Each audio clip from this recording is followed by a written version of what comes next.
Subject కి ఒక teacher ఉంటారు, అన్ని సబ్జెక్టులు నన్ను చదవమంటారు. ఇంత చిన్న బుర్రలో అన్ని ఎలా నింపాలి?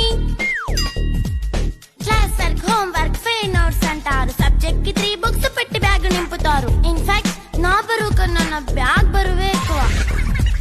క్వశ్చన్లు, ఆన్సర్లు, సర్ప్రైజ్ టెస్టులు తమ్మి దాటుకొని మళ్ళీ స్కూల్ వాన్ ఎక్కేసి అమ్మయ్య ఇక ఇంటికి వచ్చేసామనుకుంటే మార్క్స్ తక్కువ వస్తే చెయ్యాలి అసైన్మెంట్. రిపోర్ట్ కార్డ్ చూపిస్తే ఇంట్లో ఉన్న పనిష్మెంట్. హోంవర్క్ చేయమంటూ మమ్మీ చంపుతుంటుంది. ట్యూషన్ టైం అయిందని డాడీ తరుముతుంటాడు. డాన్స్ క్లాస్ కి వెళ్ళమని తాతయ్య తిడతాడు. స్నాక్స్ తిని వెళ్ళమని నాన్నమ్మ ఆపుతుంది. ఇక అన్ని అయిపోయాక కాసేపు టీవీ చూద్దామంటే మమ్మీ ఎంట్రీ ఇచ్చింది. బెడ్ యొక్క మంది చిన్న నాప్ తీసేలోపు తెల్లారిపోయింది.